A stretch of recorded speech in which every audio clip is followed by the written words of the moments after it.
Make sure the Bayside's in the shot, bro. Hello, motherfucker. Oh, let me hydrate up. Hold on, grab tight, welcome to my life. Don't forget, keep your arms and legs inside the ride. This isn't me, I'm saying every rap is sanctified. Exposing every. Welcome back to the URG podcast. Today we have a very, very special guest. Someone that I've known for a long time. Multi-talented, singer, rapper, artist, video maker, movie maker. Stop Pause. it. Someone that I actually can say that I look up to, and a hard-working motherfucker that be pushing every single business aspect that he be doing, and yeah, we're gonna talk about a lot of things.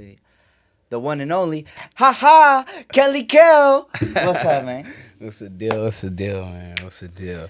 And the feelings are mutual, man. My guy URG here, man, he's a hustler, man. He gets to it. So, and I haven't seen him like talk about something that he hasn't executed on. So, for me personally, it's inspiring because it's like, all right, I got people around me that are going to be examples, So like when I am slacking, I get to look at what he's doing, and it works. Feelings are mutual. Thank you, bro. Thank Yes, you sir. for that. Shit, bro. I wanted to.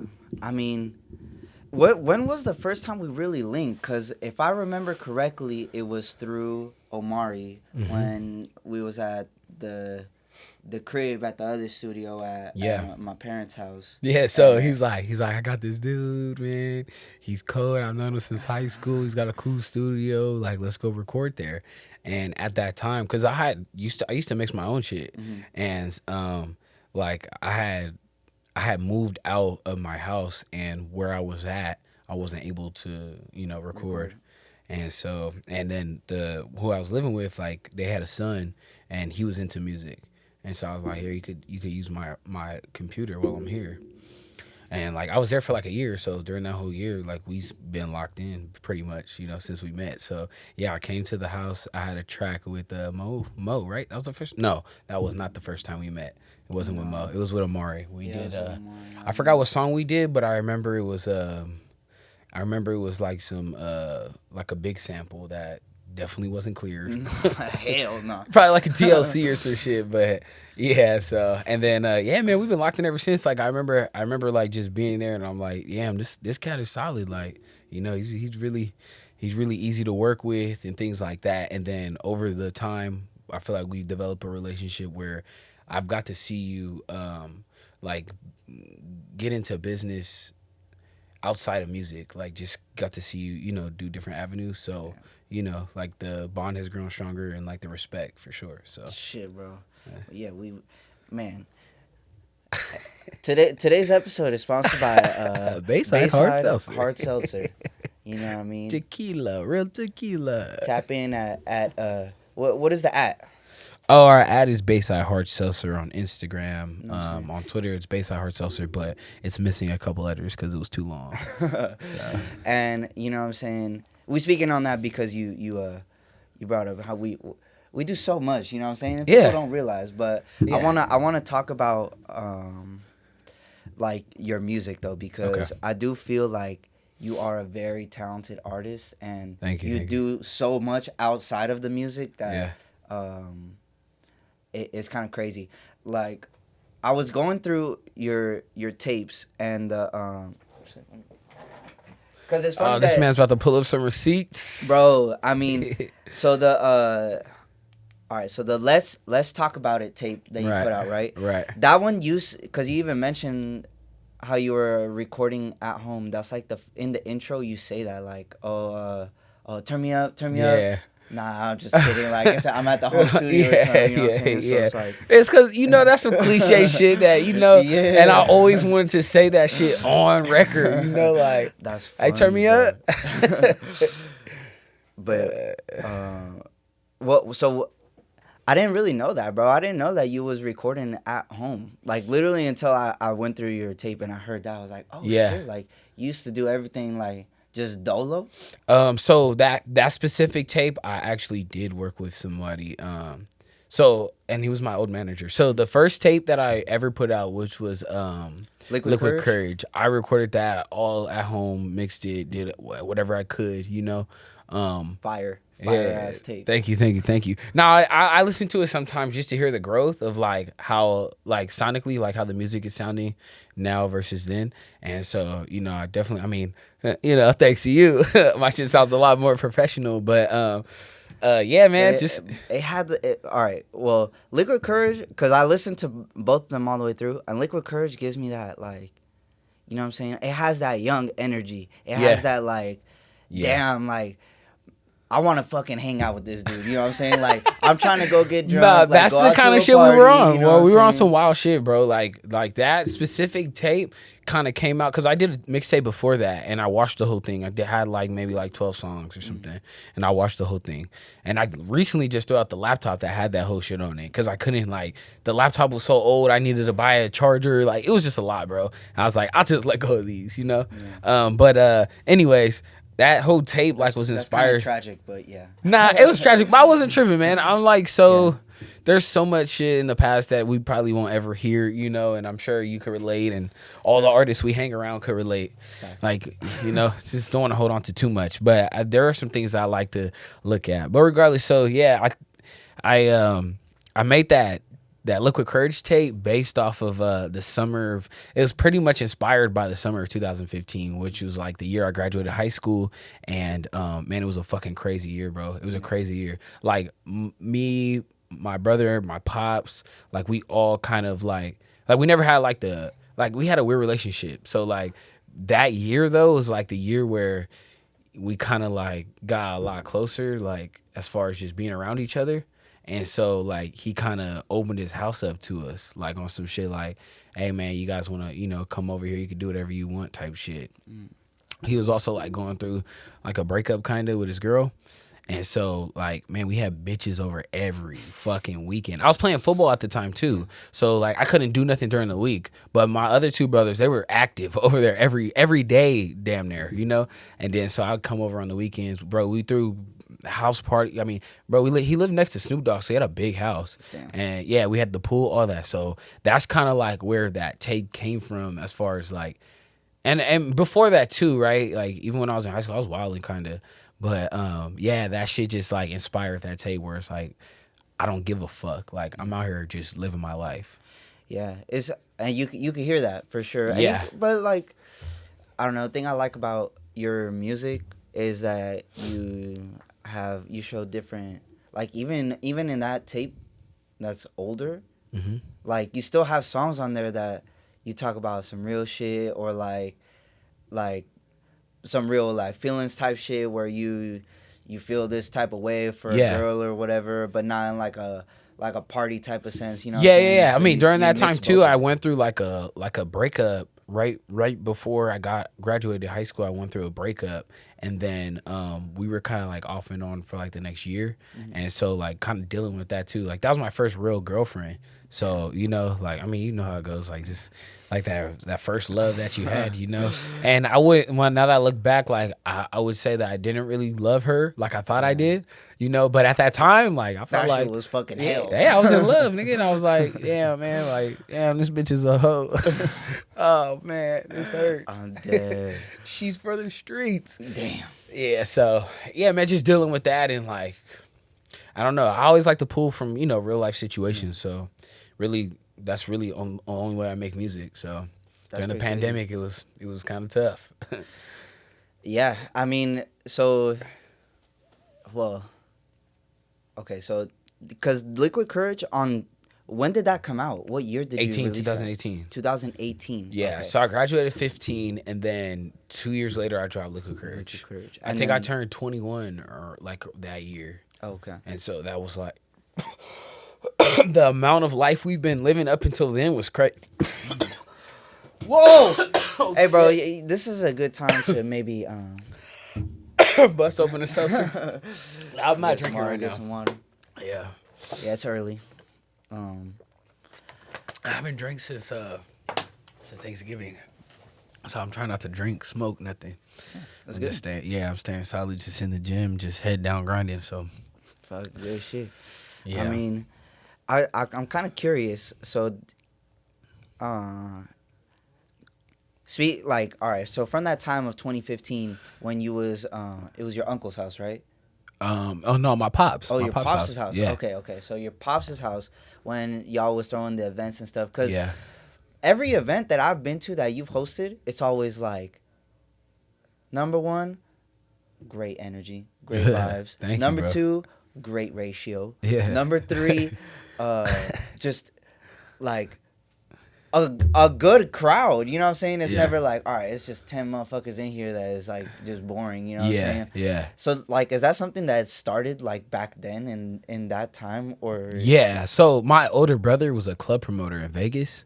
And so that like kind of just seeing how he was operating and stuff, like that definitely bled into, you know, the things that we do now. Like my first event I ever threw, I was in middle school.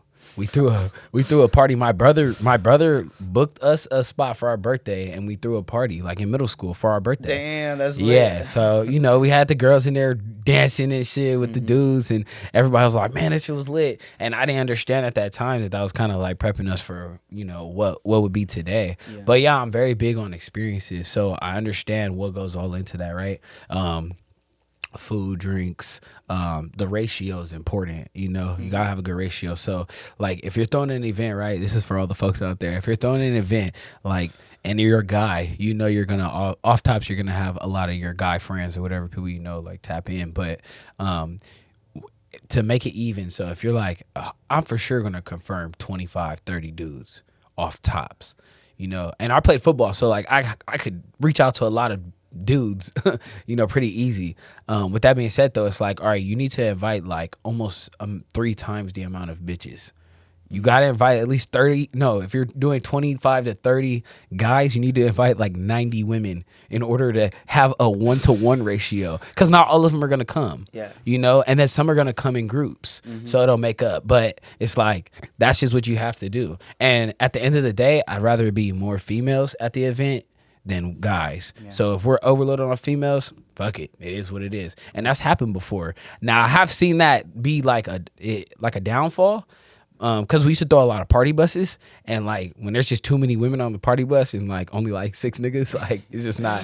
It's tough. So you do want to be careful of like overdoing. Has to be the 6 right motherfuckers. No, it do like because it can't be any 6. No, it's got to be some fly ass niggas. But yeah, man, I think that's important. The ratio, the kind of people you bring, right? Like I never really been associated with too many crazy crowds, but I've been associated with all types of people. So being like very choosy with who I tell to personally invite, you know, and stuff like that. Because yeah, like you said, like the energy does matter. Yeah, just because there's a lot of people doesn't mean it's fun, and just because there's a lot of girls and you know, or a good ratio doesn't mean it's gonna be fun. Yeah. It's always about the music selection. It's like there's so much that goes into it, you know. So yeah, with that being said, man, like I always take that into consideration when I do any event, because like that shit's important. Like those memories, like you just brought it up right now, and it's like that's important. Anybody that's been to an event, like they'll say, yeah, I had fun, like it was a good time. I remember I went to your birthday party, or yeah, I think it was your birthday party when Omari was there, and bro, I had a good ass time. I was, but like not even on like, all right, we going crazy, whatever. Like you just like enjoying the time. Yeah, like even just conversations. Like I was talking to Omari, I met your sister, who was really cool, and we was just chopping it up for a little bit. I think I met Mateo that day too. Okay. Like I don't know, I was just meet cool ass people and just like just hang out, bro. Just have a good time, like how you saying it, and it's just like. Yeah, I mean, good energy. The further we get in our careers, the more fun we're gonna have, because I feel like the amount of like the networking that's gonna go on at the events is gonna be way stronger. You know what I mean? Like as we grow, you know. So it'll be the same scenario, same shit, except you'll be chopping it up with, you know, the owner of you know, XYZ. Yeah. It's like, oh shit, and it's actually just the homie that. Yeah, exactly. You know it's gonna be same scenario, but now like we'll all be, you know, our networks will grow, and the people that come will be, they can add more value to your life, and that's like the funnest part for me, because like being able to have people connect like on a personal level first, right? Like, all right, we're all here, we're enjoying ourselves. Oh, this dude is cool. And then you find out like, oh, we can work together. You know, we can make money together. To me, that's important. So yeah, man. Yeah, I take pride in throwing good events whenever I can. Yeah. You know, so. No, and you could definitely tell, bro. I mean, even at, man, I mean, we're going so far off of like what I wanted to talk about because we jumping back and forth between shit, sure, but like, for sure. it's cool. Like, you know what's crazy? At the showcase, it was 2 years ago, 2022. Yeah. In February. Yeah. That showcase is what basically formed the band Forget Tomorrow that Jordan and my brother are in. Oh, that's dope. Because Jordan, all right, so you had Ryan and Jordan locked in. Yeah. And then I joined right after. And then at that time is when I was working. It was mostly just me and Jordan, but then we had brought my brother in to start laying down guitar tracks. Right. So then for that performance, he was like, oh, I want Adrian to perform with me. And then they got Jordan's cousin Baki to play the drums. And after that show, because that show was not Forget Tomorrow, it was Jordan Polani. Right. That was his show, and then you got the band together. Yeah. So it's like, even at the shows, like, even at... That's what's up. Bro, like... No, I have a lot of people tell me about that day specifically and, like, the people that they were able to meet and, like, that they still are locked in with today. But, like, yeah, that's a small example of, you know, things like that where it's like, obviously, we're still on the come up, but give us another 5 years and, like, those people, there's going to be people that meet at the events that end up buying buildings together or starting companies or just doing, like, big shit, you know? So... yeah, man. That's what it's about. So, do you like? All right, when it comes to the events and stuff like that,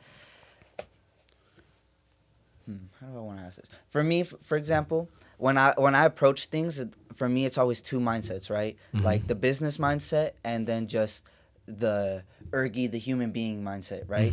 So, do you do that with your, I guess, with your events? Yeah. Like, do you look at it mostly from, okay, yes, this is a dope event that I want people to socialize and network and create some profitable or some good business type of thing, or do you switch mindsets between like, all right, you know what, I want this to benefit everyone in the business, to, you know what, like, it would just be really fun if like we could do this, you know what I'm saying? Like, yeah, I think so it's like a couple things, right? Like, I'm looking to sometimes forge relationships myself, right? So like, you'll see in the future events that we have, like, I'm gonna be personally inviting people that I've never really hung out with or anything, so we can build that relationship, right? But more so, it's like, these are events I want to go to. You know, I want to do these things, but I'm not the type of, like, I'm an investor. Like, I don't just like to just go to something and then, like, just spend my money and then just experience it. Like, if I'm going to do that, I always feel like, fuck it, I'll just throw it. I'll just do it. So a lot of the events, like, all the way from high school, like, bro, I went to a couple high school parties. And don't get me wrong, like, I still have fun going to other people's shit, but I'd be like, man, it'd just be more cracking if I just do this shit myself. Like, all the people that's here, I know them all. I could just get them to come to my shit. It'll be more fun, you know? I won't have security telling me X, Y, Z, you know? They won't be trying to charge me crazy money, you know? Shit like that. So I guess I've always wanted to be in the position to say yes or no instead of another nigga telling me yes or no, you know? And so for that instance, yeah, we just throw the events whenever we can. But I always think about it as like, I really rarely do it to make money. Like, I don't do the events to make money. But I know that it's an investment. And sometimes that's an investment in my relationships. Like, I can't go kick it with everybody every day. I'm grinding, you know, like, I'm all in. Like, sometimes I don't have the bread to even go support what you're doing. But, like, if I can provide a space where you can come and feel appreciated, like, I'll do that. I mean, I did a brunch not too long ago, or it was a minute ago, but I did a brunch and, like, it was just a brunch. Like, come to the house. It was a private chef, all that. Like, and it's just, like, an appreciation thing. At that time, we had been grinding for, like, I want to say me and Kyle were living in the house for like 2 or 3 months straight, you know? And I was like, all right, like, the people that have been involved with the content and stuff, and I don't know, I just want everybody to just come and relax. Yeah. And it's not like, oh, you need to pay to come and, all that. It's just like, this is for us. It's a dope experience. Yeah, exactly. I give you the experience, but this is also because we haven't got to hang out in 3-4 months. So, come here, we'll eat, we'll chop it up, we'll drink a little bit, and, we'll enjoy the day. But, the next day is back to work. So, I'll throw another event in a couple months and, I'll see you. Well, that's important, though, because, that shows the leadership aspect of, like, okay, you know what, like, because a lot of people forget that, you know what I'm saying? When they working and and it's just like, fuck, like, am I just, like, working right now? Like, do I get to live, you know what I'm saying? Like, do I get to live a little bit? And then those type of experiences is just, like, remind you why you working. Yeah, you know just a little subtle reminder, and we all get caught up in it. But if I can do it, like, yeah, why not? Mm-hmm. Just one day. I started my first vacation, I was 21, and I still haven't went through my family. It's been through my ex. And the 2 vacations I've been on since then were through my ex. Actually, you know what? The first vacation I went on with my family with my pops was last year. So, that was pretty cool. But he just started vacationing because, where'd you guys go? We went to Turks and Caicos. Ooh, yeah. Okay. We went to Turks and Caicos. And how was that? I was dope, man. It was a good experience, man. I was looking at property on the island, like, shit, nigga might try to get up over here. But then I had to learn about property. I started networking out there. We had the Bayside, so we met a lot of people that live over there, more so like the white folks that live over there, and they have money. They live on the golf course, all that. So they're starting to, I own a golf course here, or, I do real estate investing. That's why I'm here. I'm a developer, whatever. So we started learning about the real estate game in that country specifically, and how it looked to even get Baysides over there. So just a lot of, everywhere we go, we're trying to learn and network and all that kind of shit. But yeah, damn, that's pretty fucking crazy.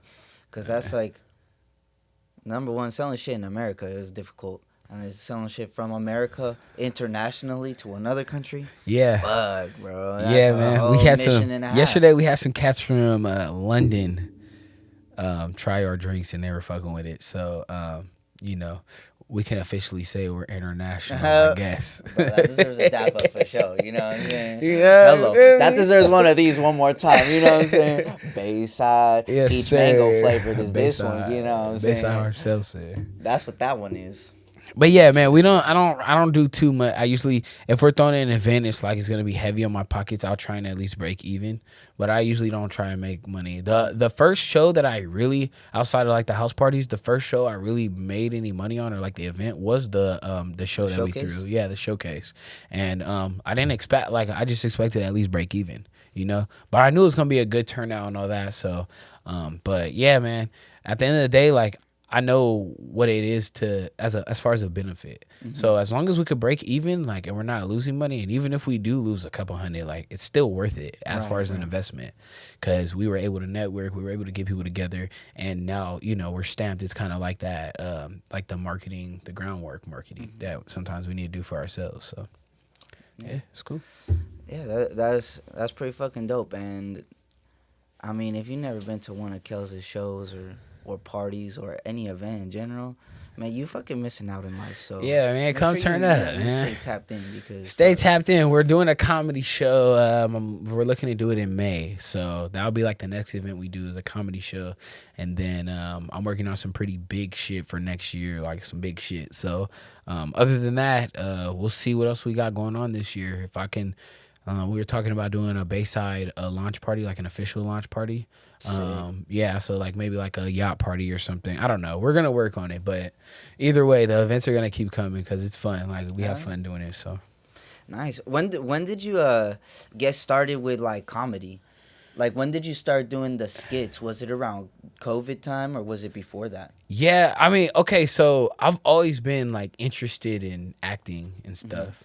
And so that was kind of my way of getting into that realm. Mm-hmm. Even in high school, I took a drama class, and I did need to take an elective, So, but there was options. I had to, but out of all the ones I could have picked, I picked drama. But I did it for a reason, because I think it was Super Duper Kyle, or it was it was either Super Duper Kyle or well, he goes by Louis U Nasty now, but a video director, videographer, one of them. And I know he was like, he put me on to Kyle actually, but it was Ronnie, that's his name, Ronnie, either Ronnie or Super Duper Kyle, like in an interview or something. But he was one of them, like had mentioned that drama and like doing a class and stuff can help you on camera for music.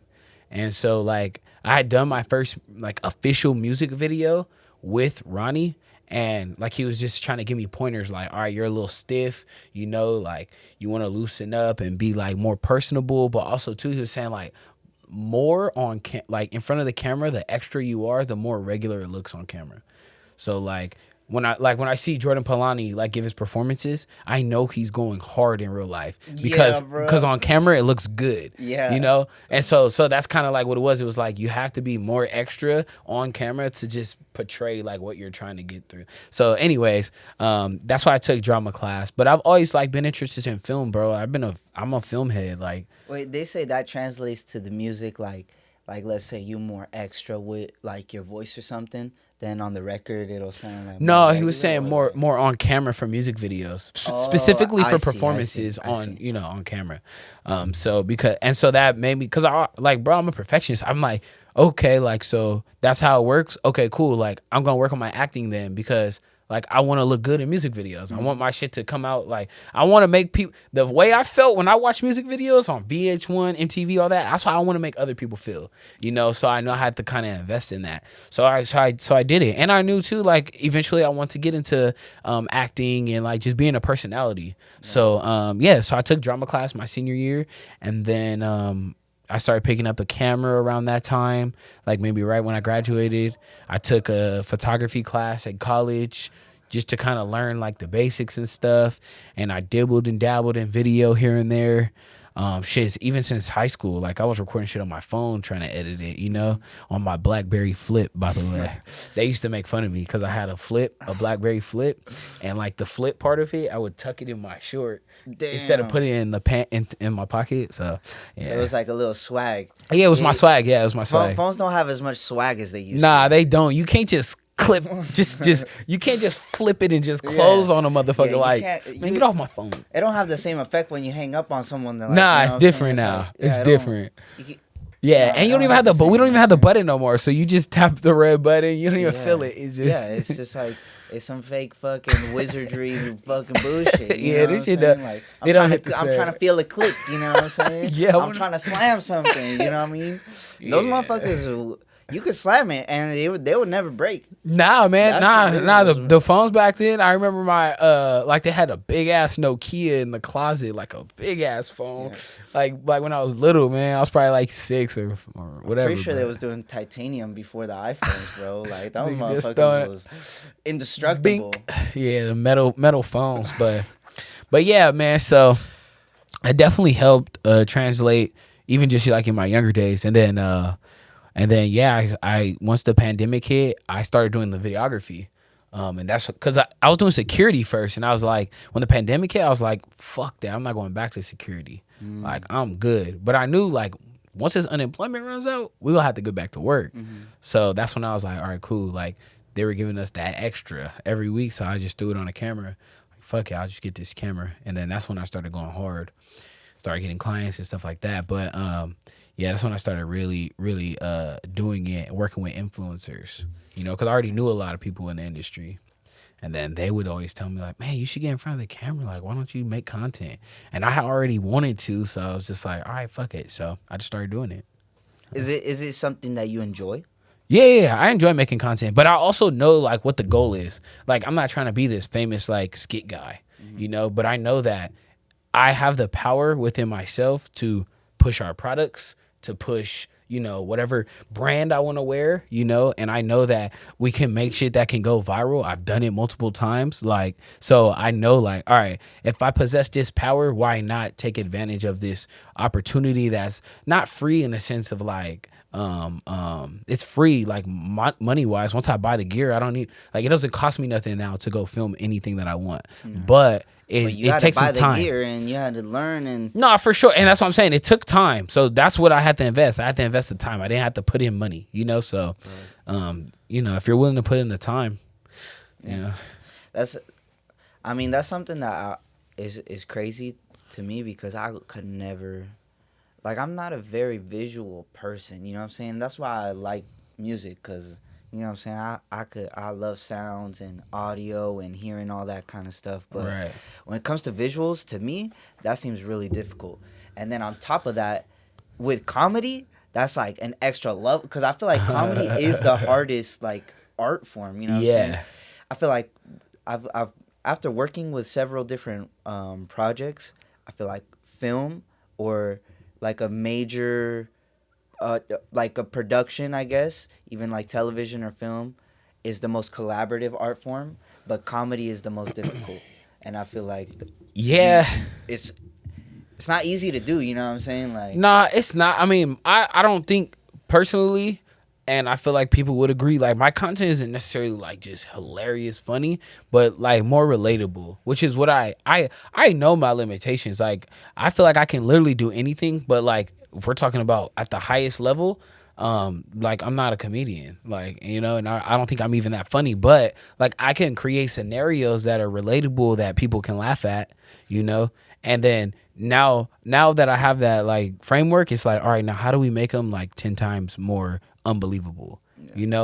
Oh, well, now I'm gonna do side nigga, and in the side nigga, I'm gonna be hiding under the bed, like, and this dude's drawers fall right in front of me, and it's just like, a what? Hilarious series. That's what I'm saying. That like, shit is so funny. But they're just so over the top. It's like, what the fuck, So that's that's kind of like where I take it to. But it's like, I mean, like at the root of it, like, they're not really, the jokes don't be that funny. It's just relatable. Like, I think it's hilarious, bro. I really do think it's funny. Nah, man. Like, I appreciate you. I think you talking down on yourself because that shit is fucking hilarious. The IE Slasher, bro. I was watching that one. Okay, like, and that was written by my auntie Ray Ray. So she's funny. Like, her writing is good. A lot of projects that we've done together, the bigger ones, like, she wrote the feature we just finished. She wrote that. The next one we're gonna do, she's writing it. So she's more funny, and she can relate to the audience more when it comes to like just being funny. But when it comes to like structuring it and making sure we hit our points, get the message through and get the content done, like, I'm gonna do that for sure. For sure. Like, you go watch some skits and you'll be like, all right, I can every skit that I have out, there's a message, right? And you'll be able to understand the message. Whatever the point is. And that's what it is. It's just about being relatable. So I can push our brands. That's really it. We're gonna push our brands. So hell yeah, bro. Yeah. Nah, that shit is I love watching it. I love seeing it pop up on my timeline. I love seeing the YouTube and the you need to get back on the YouTube, bro. The vlogs and all that. I literally was just clearing off my hard drive last night, and it was hella vlogs on there, and I was like, damn, I still haven't dropped these. But then I have like so much other shit to do. I'm like, is it that serious? But yeah, I do want to get back on YouTube. I like that platform. It's the OG platform for creators to be monetized, and they really haven't done too much fuck shit like all these other platforms. So I do like YouTube. Yeah, I mean, I could see, because even just talking right now, we talking about 45 different things that you fucking do. So I could see why it's difficult to yeah, I have like ADHD or do some everything, shit. you know what I'm saying? Yeah, that's what my ex said. I have ADHD.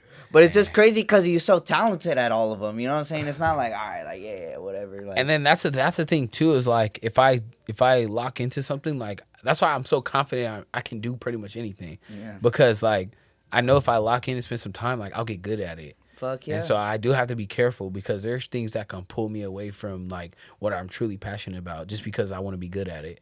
Does that make sense? So yeah, so I do be trying to be careful. Like, bro, I've done a lot of shit, and just because I'm interested. But I have this thing where, like, if I'm interested in it, I want to like go like crazy at it. Like, for example, I was just telling my brother this too, my older brother. We was about to go paintballing. We were gonna start going paintballing more often, like me and all the homies. And then I'm over here looking at the best paintball gun to get and all the gear and shit. Like I'm about to. It's like, bro, we only went twice that summer. Like we could just rent the gear, bro. It's not that serious. But I'm over here like, fuck got that. The annual pass and shit. I'm like, we gotta start training. We gotta start training and doing close quarter combat. Got the Bayside fucking gear on. Just too much, bro. I'm just too much. But that's just how I am. So yeah, I gotta be careful, like how deep I dive into like my hobbies. Funny. That's really funny, bro. I'm pretty similar, in the sense like I get a little obsessive with things, but obsessive, that's just funny, bro. Because I could see that. Because I've seen how. I mean, we've known each other for a few years now, so I've seen like, even the videos, like you was going crazy with the skits, and then like when you was shifting more towards like the bigger production type of deal. Because I know for a while you was doing like, we did the short film together. You was doing more like commercial type stuff and like doing all that instead of the like the independent skits. And so like I seen how you just dive into other little lanes and just freaking send it. And it's like it's a gift and a curse, I guess. So, but like I said, it's got to be more like cognitive and just like, all right, I gotta see what's happening and like make sure this is what aligns with what the goals are, you know. So, but usually like so far everything that we've done, it kind of like all is integrated, so it's cool, you know. So that's why I really don't mind it neither. Like when we work on, like, eventually we'll get to a point where even if it's a client or if it's my own project, right, it's like, all right, they need a soundtrack. Like you just made the soundtrack to the film we did, you know, to the last film we did. Like you did all that from scratch, and then it gets to a point where it's like, oh, I have songs that fit this. I'm just gonna charge them for this music. You know what I mean? And now they're already paying. They already have the budget. They're paying for our shit. Like now we're making money off our music in a different way that I feel like a lot of people aren't doing because they don't have control over that side of the production. You know? So like just kind of like think about it like that. Like how could we really integrate all of the shit we're doing into one? So that's beneficial, I guess. You have a very like entrepreneurial. I don't know if that's how you actually say that. No, word, for sure. But you have a very like focused mindset on the business tip. Like where did that come from, bro? Like, or because I know a lot of people that do creative shit and don't think the same way that you do. You know what I'm saying? Like in that sense. I grew up, well, like, let me see. I think my pop started his. Okay, first of all, we had a family business, a barbecue business. Mm-hmm. Like, we've been barbecuing our whole lives, right? Like, for business. Okay. And so we had, before I was born, there was a family catering business. And then, like, it just kind of fell through because, like, you know, like, working with family, it could be, like, tough, you know? And, like, people don't see eye to eye. Motherfuckers want to be lazy or take all the money, whatever it is, right? It just didn't work out. So my pop started his own shit. And so it was good. Like, he was doing really good. And so I grew up kind of like being around a nigga that like nobody could tell him what to do, you know? Like, he's telling people what to do. I'm watching him talk to white people crazy. Like, crazy. And I'm not like that type of nigga, like, where I'm gonna talk to anybody crazy. Like, I'm just not like that. But I liked that position he was in where it's like, nah, I make the rules. Like, you know, like, yeah, that's fuck really you, pay me. Cause, you know? Well, yeah, because my pops is, I mean, he has his own a business as well, a seafood business. Yeah. But like as a Latino, you know what I'm saying, from a Mexican immigrant, you know what I'm saying, like that's interesting that you say that because I was thinking of like a similar thing. But so like, were you you grew up seeing basically, okay, that you can live a life where you don't have to depend on someone to pay you income, and you can still create these type of things. Yes, exactly. And like I was in it at a young age. Like, I remember the first thing I ever sold was lead pencils. We sold lead pencils. We got suspended for it, but like we sold lead pencils, you know, to kids that already had like we lived in that the time we were selling lead pencils. I lived in Walnut, California. You say I was selling lead pencils to motherfuckers with mechanical pencils, bro. Like no, they had the money. Like that's why we did it, because we were like, there's a lane for this shit, you know. And the only reason why we really did is because I had a couple extra and a nigga really wanted one, and I was like, I'll sell it to you. And he's like, how can you get these? My pops was already running his company, and he would go to Sam's Club to buy pencils. I mean, not to buy pencils, to buy the food. Yeah, so we were like, we seen the lane, we're like, Pops, like, this pack is $10. I'm like, Pops, we could flip that and make $40. You know? And we're fucking rich, bro. Yeah, I was charging $3-4, bro, for pencils. Damn. And then when one of the parents' kids like found out or some shit, and they were like, you paid $4 for a pencil? Fuck no. And then it got to the principal and all that. But that was our first. That was my first taste. At someone selling the pencils, you gotta get mad at your kid for that. No, that's what I said. I'm like, we over here grinding, but that's cool. All right, shut us down. That's cool. You can't stop a real grinding ass nigga though. So then we get to middle school. We started slinging candy. That was like our next little thing, candy. And so my sister would take me to the store, my older sister, and she would just let us buy, spend $20 on candy, and we'll flip it through the week and come back with like 50, 60. It was cool. You flip candy to go to the store to just buy candy for yourself. Yeah, nah, pretty much. Nah, we were buying dumb shit. And then during that middle school time too, as we got a little older, I started working with my pops a little bit. And like dealing with customers, like grown folks, while I'm in middle school. So, and we had to say we were 16 or something because of the labor laws or whatever. Like, so he's like, if anybody asks, you're 15 or 16, Yeah. So, I'm pretty sure it's still illegal, Dad, but we're good. And we worked on an Air Force base, so they're like hella serious about that shit. But so yeah, man. So dealing with that and just seeing like transaction with money, seeing like dealing with people and stuff, like all that. And then my first big purchase as a kid was we bought those pocket bikes. So we worked the whole summer with my pops. And I think we made like a G stack each, you know? Yeah. I mean, really, like, he didn't really need us out there, but like, he was like, I can use both of you guys. He paid us the same as one person. So last summer, we would have made like probably 4 bands, but we ended up making like probably a little over 1,000. Cause we bought those bikes for like $400 each, and then we gave my mom money for rent, all that shit. Like, it was cool. We made bread. So that summer, we didn't even play football that summer. We just worked.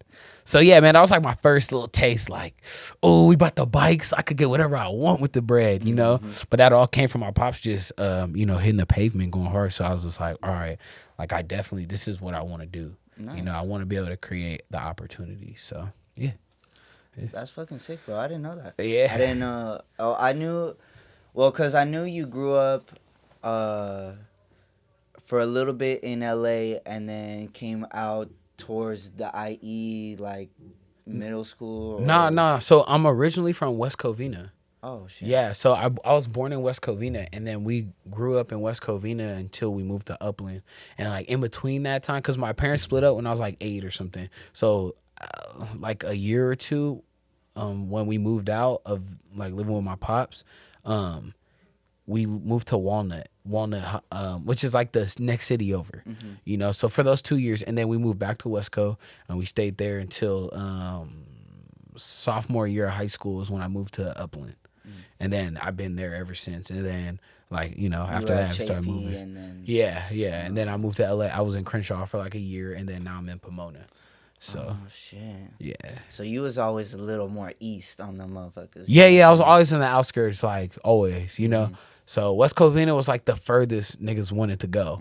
Low key Pomona if you were like pushing a little further out. Well, if from over here, you're saying? No, I'm saying from LA. Because all of our family's from LA. Oh, so, I see. But I mean, I did have an auntie that lived in Fontana for a while, and they would come out here and fuck. Well, we all went and fucked with my auntie, and my grandma lived there and stuff. So there was a point in time where we were coming a little east, but I didn't know nothing about Fontana.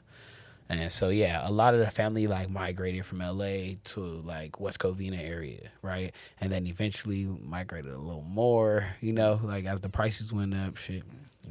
Keep it moving east. Yeah, so now we're all over the place. There's motherfuckers in the Valley, Hollywood, L.A. Has your family been supportive of like your music and your creative endeavors and whatnot? Yeah, for sure, man, for sure. I think like the person that really didn't want me rapping at all was my mom. Okay. Like, bro, I remember one time she was like because I told you the first time I recorded my first song with Ronnie, right? And so, like, I hit him up after because the shit was so dope, bro. I was like, finally. Nigga, I used to record in the car, like, for hours in the car in the garage because it was the quietest. And I would record over it was like the little mics on the phone, right? It had, like, hard to breathe in that bitch. Like, yeah, and you couldn't, I had this app where you can record over the beat, but you couldn't, like, do any cuts, stops, and like, man. You know, so I had to get it all right at one time. Take it. Yeah, so I'm in there for hours, nigga, trying to get a one take done properly, a whole song, hook, 2 hooks, and a verse. Like, you know, and the ad libs. I was hitting my ad libs at the same time. Bro, had to turn away from it. Yeah, go back like this. Yeah, you know what I'm saying?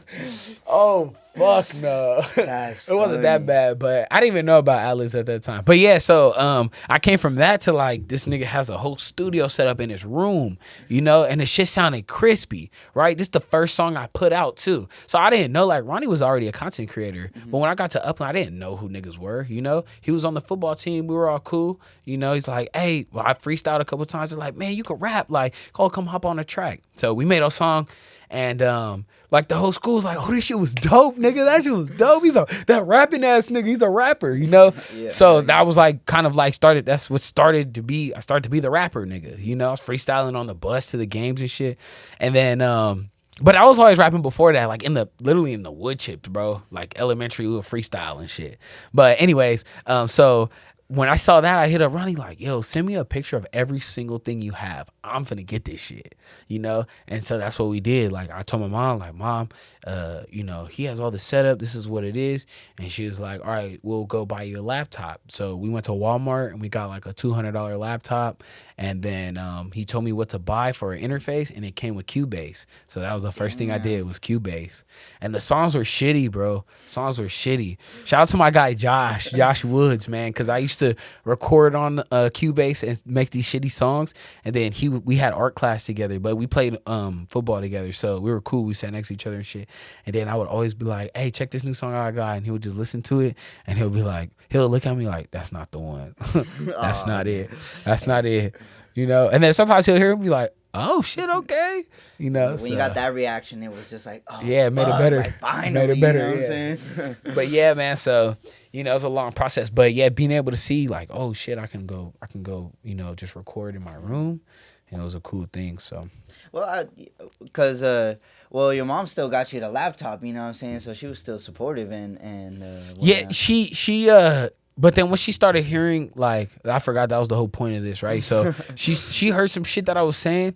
I said, man, I said some wild shit. I was like, I'm in that thing like a pap smear or some shit like that, shit. Right? Bro, and shit, like, I had, like, because I would just be locked in, headphones, and just rapping. So I didn't know, like, she was standing outside the door listening or some shit, or maybe she was walking by, I don't know. She was like, really? That's just disgusting. You know? I'm dead. I'm like, what you want to say? Well, that was a bar. To me, I'm like, that's a bar. For real, bro. So, yeah. If that shit never came out, I'm about to put in one of my songs. Yeah, she was the only one, though, that was like, you know. And then my brother, he was just like, I'm not a fan of your music, you know. Like, I could tell he wasn't a fan of it. Because we shared a car when I was like 18 or 19. Well, really, he only drove it. I didn't even drive. But every time we got in the car, I'd be like, hey, play this new song I just made. Like, play this new song. And he'd be like, bro, it'd be bitches in the car. And he'd be like, no, man, no. I'm like, man, fuck these bitches, man. Play my shit. Damn. You know, so... That's funny, bro. But that's the type of shit that builds confidence, you know what I'm saying? Because if you have everybody like, oh, yeah, your shit is dope, it's not real, you know what I'm saying? You need someone telling you, you need someone that makes you doubt yourself a little bit to prove to yourself, like, oh, yeah, you know what? I'm actually good. Yeah, you know exactly. No, it's weird how that works, but yeah, you're right. You do. Because, yeah, I mean, at the end of the day, though, like, and this is why I feel like I always like try and be the best at whatever I'm gonna do. It's because we get subconsciously compared to the best out there, right? And it's not even like people are in their head. They're like, all right, so when you hear my shit, you're comparing it to Drake and you don't even know it, or whatever you just heard on the radio. The best shit out there, you don't even know it. You're not saying like, damn, this shit is dope, you know, compared to Drake, but like in your head. That's what they're pushing to you. So you're comparing it to what you're used to hearing, like the industry standard, you know? So with that being said, like I'm always trying to be the best because it's like, if like that's what I'm getting compared to, I have to go hard, you know? Like you can't half-ass in, and then like there's niggas like Drake making music every month. Like you can't do that. So you have to come proper. So when people do say, "Damn, this sounds good," like that's what's up. It really does mean a lot because they're comparing you to some high ass artists, like some high quality artists. Yeah. So it's cool. It's cool. And well, when they recognize it's good, it's only good because you had to go through all those shitty songs to get to a point where you can make a good song. Nah, that's facts. That's facts. And I'm still like not even at that point where I feel like I'm comfortable building a song out. Like I feel like I'm still doing a lot of repetitive stuff like hook, verse, hook, verse, hook, and then sometimes a bridge, So like I'm still trying to learn how to like make it more creative and like, throw some stuff off sometimes. So I feel that, but you already know what I'm gonna say. You fucking talented as hell, bro, and I seen you put together songs like a motherfucker. So, man, like every time you downplay yourself a little bit, I'm gonna just hype you up because I feel like that's the realest shit, bro. Because you talented for real. Yeah, thank you, man. And well, I wanna kind of wrap up a little bit because I know you gotta get going. But I know. Shit, you do so much, bro. You do the videos, you do skits, you do freelance work for other people. You do your own artistry, your music, you do events and whatnot. So, what you got going on now, bro? What you got? What is the main thing you've been working on? And bro. So I feel like I've been in I haven't been in the place that I want financially, and so I've been hella focused on that, but. I think that it's also helped me slow down a lot and kind of like figure out how I want to like attack the industry. So like I'm not just going to be just throwing darts, in the dark. I'm actually going to have like rollout plans and things like that, right? So definitely going to be getting on camera more. I've been in a gym a lot more, so I just feel better, Definitely gonna be getting on camera more, but I've also been looking for like some type of template, something that I can do every time I have a drop, So that's what I've been working on, concept wise for visuals, which I've already came up with, as far as like at least I know for sure the kind of concept I'm gonna drop every single time I drop a song now, So that's just one aspect though, but I also want to have like. I want to be able to drop like some headshots once a month and like just different stuff. So just kind of building out like the way I want to go through social media. I would say I'd probably be able to start executing on that like in the summertime. Yeah. So what's to come this year? For sure, we're gonna be throwing at least one comedy show this year. Hell yeah. That's for sure. We're gonna get at least one more feature under our belts. I'm not gonna say the names of the cameos we're looking to get in because I don't want to like shoot myself in the foot, but we are gonna have some bigger names in there. And when we get off camera, I'll tell you. But what else? I'll leak all that information so y'all can follow me to get all the off camera. Yeah. So what? The comedy show. We got another feature coming out. Oh no, you know what? We're gonna be filming another feature this year, but we'll have a feature on Tubi this year and I want to say 4 or 5 episode dating show that we shot. So those will come out this year for sure on Tubi. Nice. Yeah. And you weren't here for it, but we did film some of it in this studio. So shout out to URG Studios. Man, in the building. What else do we have? Oh, and I'm going to drop an EP. With that EP, we're going to do some live performances. We already spoke about that, but I really want to kind of push myself this year to to hold myself accountable for what I want to do and what I say I'm gonna do, but also too I want to do things that I haven't been doing, like the collaborations and stuff, so like working with the live band and showing up for the rehearsals and going over stuff like that, and like really just investing a lot more time and energy to music this year is like my biggest thing. So I think the first thing that I had to do was I had to start a whole new artist page and all that for the distribution platforms. So once I did that, I kind of like started the fire, right? So I had to re-upload both those tapes. It was just like shit I had been putting off for so long, and it really wasn't that hard. It was just a little time, you know. I mean, but I'm trash at that shit. Like that's the tedious stuff I suck at, or I just don't like doing, I guess I should say. So, but it had to get done. So, yeah, man. And I had to be honest. Like nobody's gonna do this shit for me. Like this is the shit that like if I care about it, I have to do it. So, yeah, man. Just kind of like I said, just putting more energy towards what I actually enjoy, you know, outside of the business. Right. And yeah, that's what we're gonna look forward to this year. So I'm excited, man. And then, you know, with the company, we got a bunch of collaborations coming. I mean, we've been hit up by fucking wedding couples for their weddings. We've been hit up by frats. We've been hit up by companies, you know, just different stuff, man. So we're excited to, you know, push with Bayside, and yeah, we're just gonna keep the ball rolling, man. And just keep applying the pressure. So, man, bro, tell them where to tap in, bro. Tell them where to find all this information. Yeah, man. All right, so you guys can follow me at Kellykel. It's gonna be at K3LLY_KEL. That's my social media handle on all social media platforms. And then I have another TikTok outside of music where I put all my content on. It's called Undefeated Kel. That's my TikTok. Facebook and all that is all the same.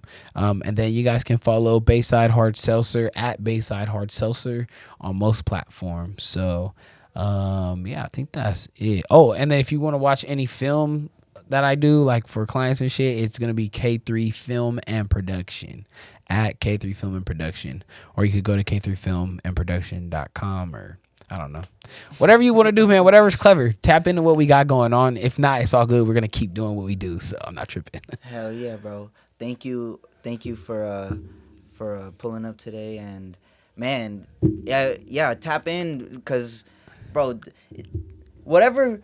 He has something for everybody. He does skits, he does movies, music. Like, there's got to be something for somebody. And if it's not for you, then it's probably for somebody that you know. So stay tapped in regardless, man.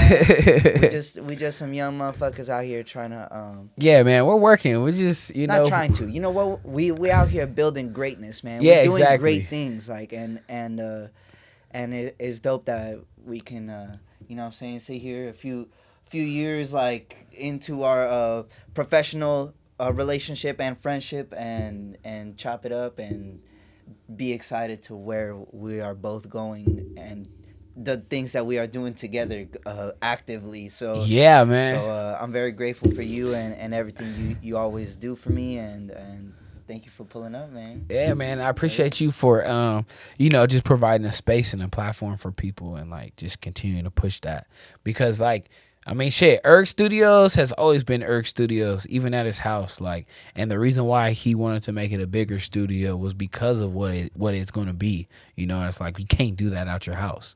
Mm-hmm. So it is a platform for a lot of people to come together. You know, even if it's not a podcast, like this shit is, it's the platform to come to, like where you just want to, you can network here. I mean, I've met a lot of artists through URG, so yeah, man, we're working and we're not gonna stop no time soon. So hell yeah, make sure to like and subscribe. Tune in for the next podcast. Man, like and subscribe. Tune into the next podcast coming soon. Smash that like button, man. Go crazy. Smash it. Send it to your grandma. Send it to your auntie. Send it to your ex-chick, the chick you met at the bar last night. Send it to every motherfucker you know, man. Send it to your dog. Send it to everybody. Everybody. All of it. Yeah, send it to your motherfucking, your pen pal in jail. Send it to everybody you know. Send the link. Send the link. Hell yeah. All right, man. Much love.